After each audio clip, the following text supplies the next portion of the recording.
eye. Now I want to understand.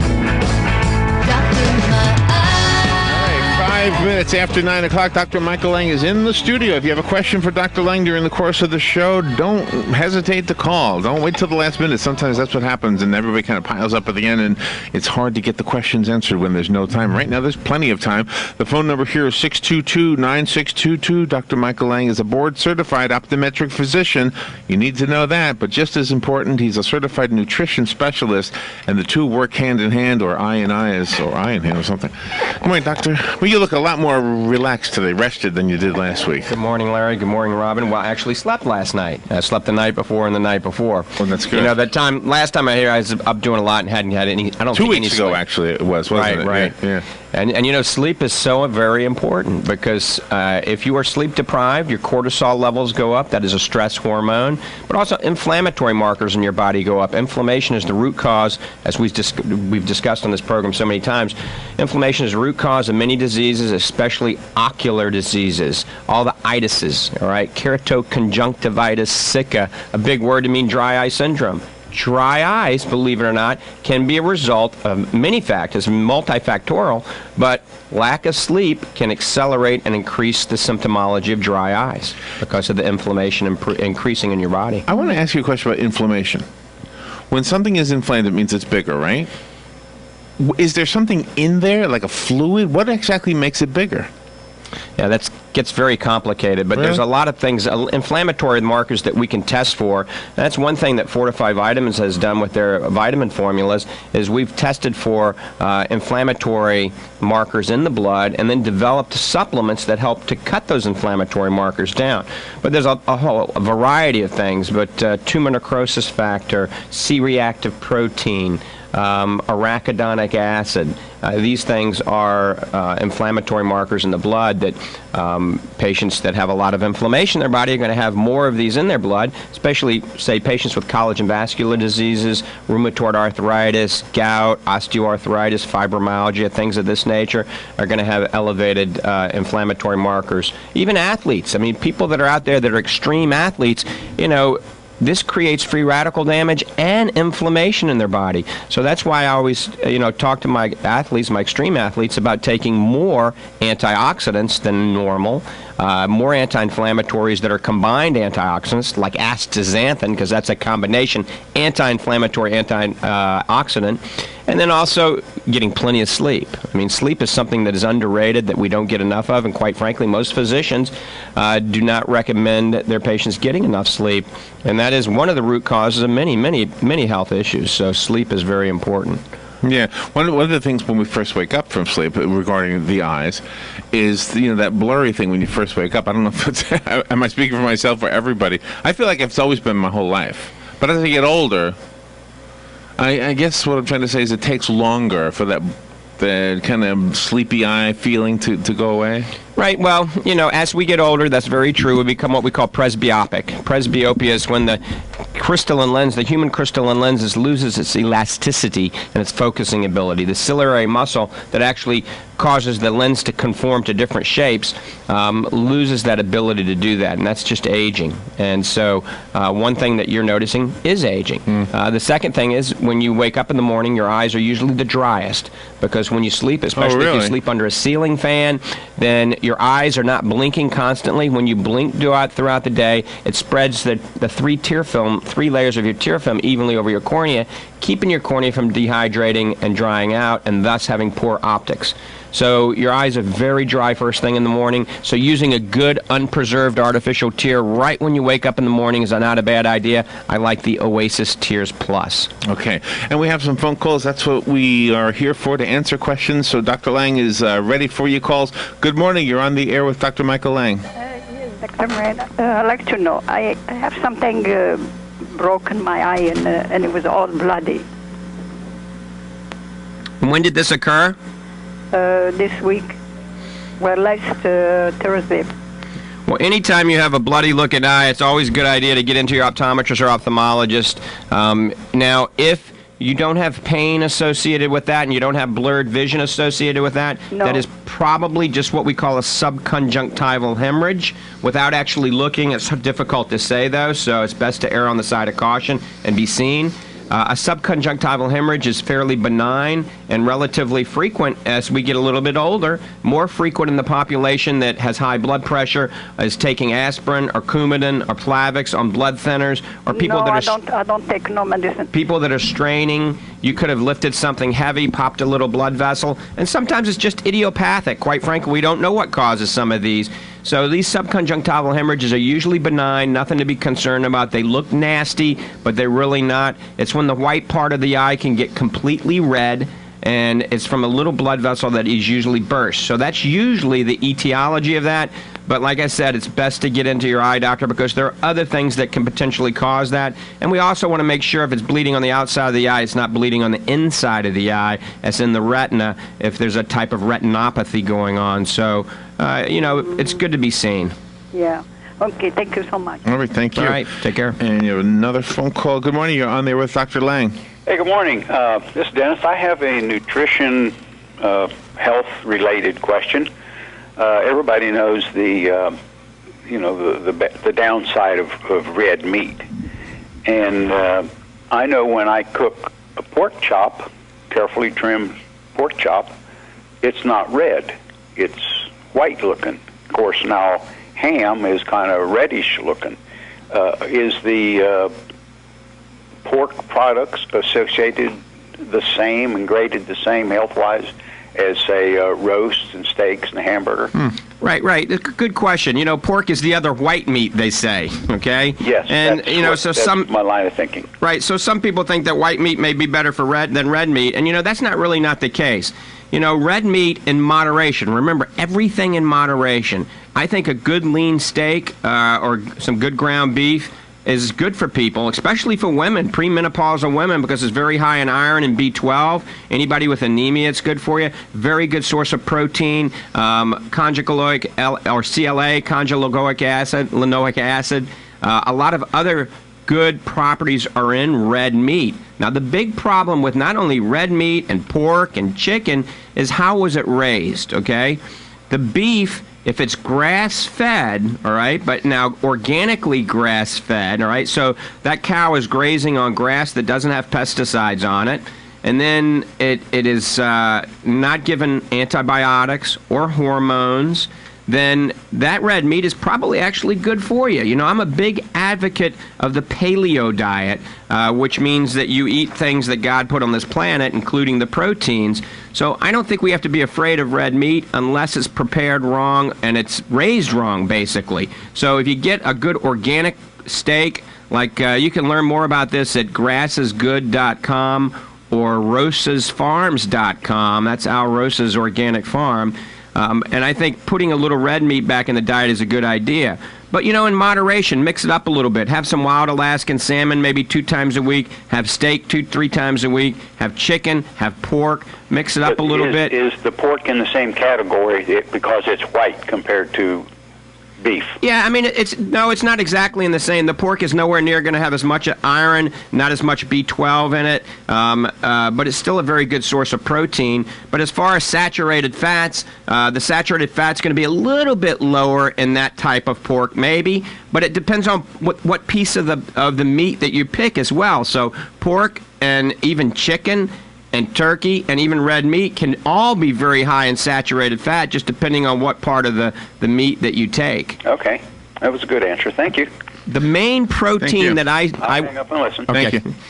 And the main protein that I recommend people staying away from is soy, all right?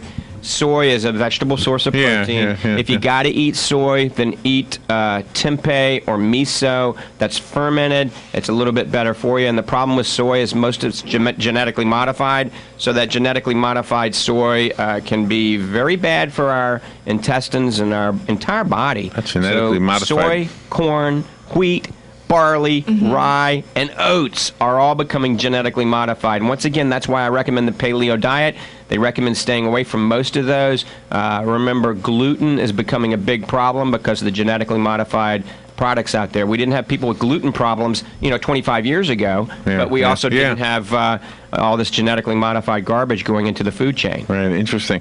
Let's go back to the phone. Again, if you'd like to call Dr. Lange, go ahead and do it right now. The number is 622-9622. That's 352-622-WOCA. Good morning. You're on the air with Dr. Michael Lange. Yes, good morning, doctor. You were talking about salmon. Now, what about, you see a lot of this stuff is all farm-raised, shrimp, salmon, this, that, and whatnot. Is that bad? Yes, bad with a capital B. Okay, what's the deal on that? You never want to eat farm-raised salmon, and the reason for that is farm-raised salmon, I've been to Norway to the pens where these things are raised, and this is just atrocious.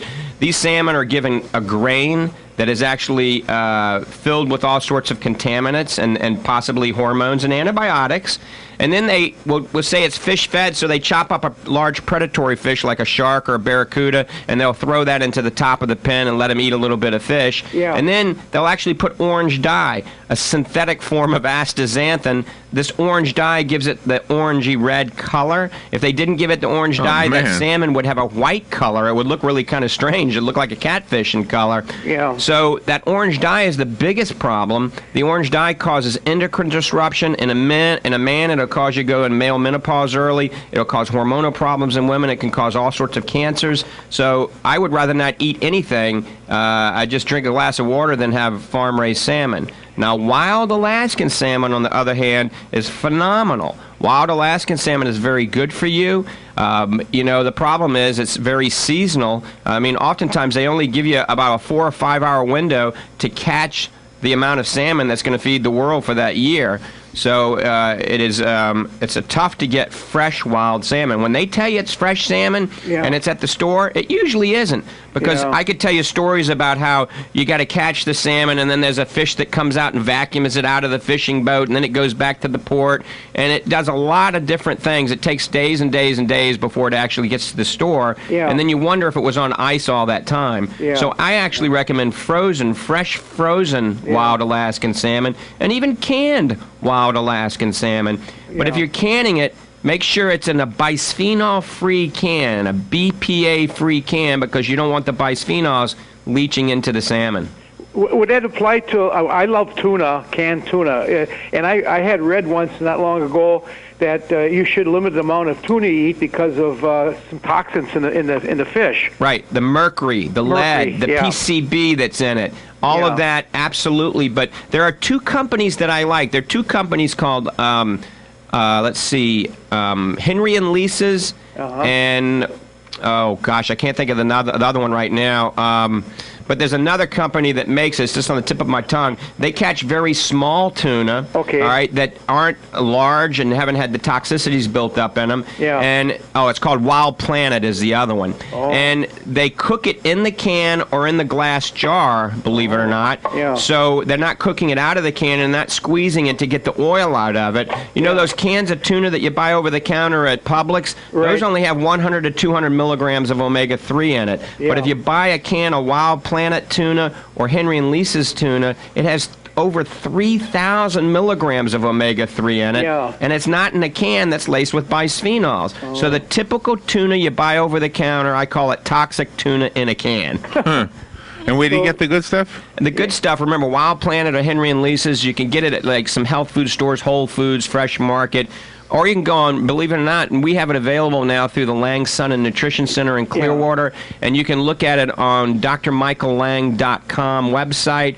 There's a section, Lange Sun Nutrition Center. It has a menu of everything we handle and a toll-free number. You can call, talk to Arlene, order it, and she'll drop ship it right to your house. Yeah. Now, even the good tuna, should you limit your use of that? Yeah, well, like I said earlier, everything in moderation. If you're going to eat tuna, maybe once or twice a week. If you're eating the good tuna, all right, maybe have a can of sardines once or twice a week. Yeah. And then have that good lean steak, once or twice a week, and then have some chicken and some turkey and some pork, so you can mix it all up and not be overdoing any one source of protein. Okay, fine, very good. Thank you. Thank you. I'm getting hungry too. Good morning. You're on there with Dr. Lange. Good morning, Doctor. Years ago, I was out in Arizona, and we had the choice of beef, and out there, it was unbelievable. The New York steak, it was a New York strip steak, was more expensive than sirloin. On the other hand, you had free-range beef, and really nobody wanted it at that time, because if you had a steak from a free-range cow, it was tough and stringy. Right. The only other way I heard how they used to do it was you had to actually age the meat, and then it was a lot better. But my question being is, what is that? How do you feel about this free-range beef? Now, it's really out there. Not so much today, but it was really out there. I mean, this is the cattle that needed... out west, they needed like 10 acres of cow for crying out loud, because the weather conditions and desert conditions and for the feed. Right. I'm just wondering what your idea on that is. Yeah, those are grass-eating machines, cows, and I got to tell you, the free-range cows are the ones you want to eat, and yes, they don't have that marbleized fat. It's a much leaner beef. It doesn't taste quite as good, so you got to season it up a little bit better, but it's much better for you because it doesn't have the saturated fat content, and it doesn't have the ratio of pro-inflammatory nutrients inside it that grain-fed beef has. Remember, omega-6 is pro-inflammatory. The typical American diet is high in omega-6 and low in omega-3. When you go and buy that hamburger from the fast food restaurant, that is toxic omega-6 burger, okay? Now, if you get a free-range, grass-fed, organically raised grass-free range, then it's going to skew the omega-6 down and bring the omega-3 levels up. Remember, we're deficient as Americans in omega-3 at every age. Omega-3 is anti-inflammatory nutrition. Omega-6 is pro-inflammatory nutrition. So, yes, free-range grass-fed beef is the way to go. It's just very difficult to find. You can even go into things like Fresh Market, and they don't have it, all right? They do not have it. You have to buy the buffalo, the bison, and it's ground beef in order to get it at Fresh Market. I just went there the other day and got that. So I had buffalo not too long ago, and I wasn't very keen on the taste at all. I don't know. Maybe it's just me, but free-range beef is good, but you can't beat it, I guess, good old Black Angus as far as I'm concerned, even though it's probably not that good for you.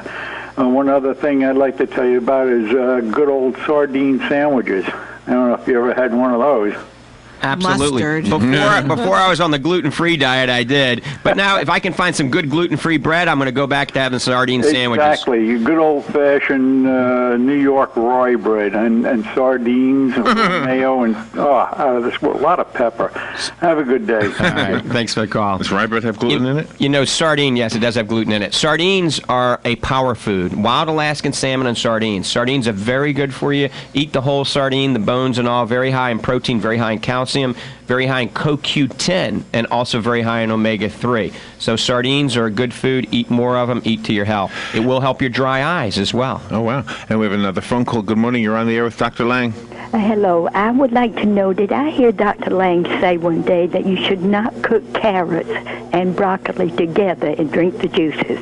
Well, I'm glad you're listening to the show. Nope, I didn't say that, but I said something similar to that. I said don't cook carrots and spinach and kale together. Don't eat them together because these are all three carotenoids, but there's a different family of carotenoids. Carrots fall in a carotene family, and then spinach and kale falls in the xanthophyll family. And what happens is when you eat these nutrients go into the lymphatic system and then go into your liver, and then there's binding sites that are competed for. This gets kind of complicated, but basically the carrots, the beta-carotene in the carrots, block the absorption of the lutein and the zeaxanthin from the green leafy vegetables. So you can eat carrots and you can eat cooked carrots. There's nothing wrong with that, but don't eat them at the same time as spinach and kale. So never juice them together. Don't eat them together. And the main gist of this story was do not take a vitamin that has beta-carotene or vitamin A in it. I don't like the beta-carotene or vitamin A in a vitamin because as long as you're not a vegetarian, you're not going to be vitamin A deficient, and beta-carotene is going to block the absorption of the lutein and zeaxanthin that is crucial for retinal health. And since I'm an